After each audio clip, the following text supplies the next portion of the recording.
Now, let me start off by telling you something funny. Sudanese people are one of the most inaccurate, careless, reckless, and lenient creatures when it comes to being on time. Now, I'm not talking about Sudanese people not being able to be on time for tough tasks like going to work on time or attending morning classes. No, even when being punctual is linked to a happy task, they're always late. Like meeting a friend after long absence, they're always late. Or shopping for Eid, they're always late. Or a guy heading to his lover's house to propose, he and his family are always late. See, the funny thing is, this time last year, Sudanese people were always on time when they were facing death, facing bullets, facing whipping, facing prison, whatever that gentle, feminine Sudanese sound chanted at 1 o'clock.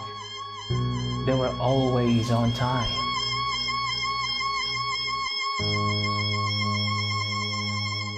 Isn't it funny how this Dagharuda was able to make Sudanese people more punctual than any alarm or a clock? I mean, come on!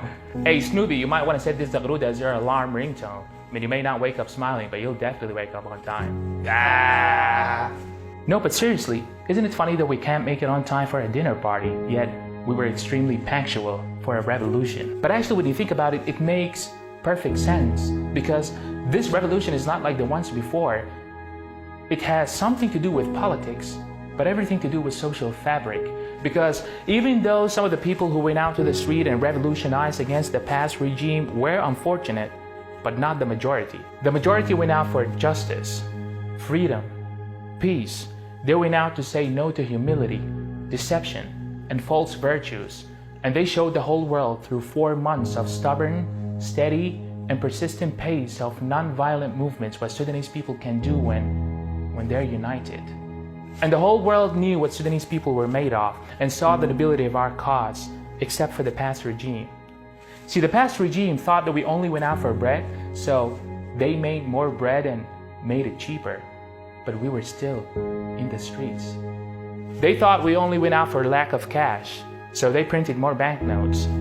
But we were still in the streets. They did not realize that we went out for the pain in our backs from when they whipped our brothers and sisters. They did not realize that we went out for the holes in our hearts from when they shot Abdul Azim. They did not realize that we went out for the feeling of sadness and anger within for what has been committed in Darfur, Niala, Kordofan, and many more places that witnessed mass genocide. So with all the sacrifice this revolution went through, I honestly couldn't stop myself from wondering, what has changed Sudanese people to this extent, to this angelic extent? And at the top of my head, the answer was noble cause merged with sense of responsibility. If I were to summarize what I've learned from this revolution in 3 lines, it would be: have the Sudanese people unite around a noble cause, and have the Sudanese politicians unite around a sense of responsibility, and you would end up having prosperous Sudan. As simple as that.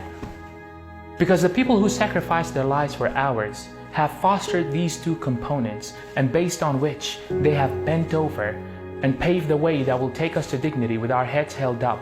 They have enriched our lives with virtue, and our hearts with courage, and our country with unity, and our blood with patriotism. They did not ask for anything in return. They were always in the forefront when we were hiding. They were always believers when we were skeptic. They did not blame us for letting them down sometimes, but they certainly will if we don't finish what they have started. They're not asking for much. Just grab the torch from their hands and forge ahead with your cause. Learn more, read, educate yourself, love your country. If there's something I learned from our marches, that would be to always be honest. Never be fearful. Stay loyal to your cause and live a life that you would be proud to look back on. Remember, a life that you would be proud to look back on, not happy to look back on, because the state of pride does include happiness, but the state of happiness alone is way too fragile to uphold pride. And that's why we should always commemorate their anniversary, not because they deserve it, but by doing so, virtue, morals, and purpose are once more revived within us. Remember what Mitch Albom said in his book, The 5 People You Meet in Heaven. He said, and I quote, "Sometimes when you sacrifice something really precious, you're not really losing it. You're just passing it on to someone else. Those martyrs have sacrificed their precious lives and passed them on to you. So now I ask you, how would you honor their lives? I know that I started my speech with something funny, took you through a challenging journey, and left you with an inspiring end, just like our revolution did.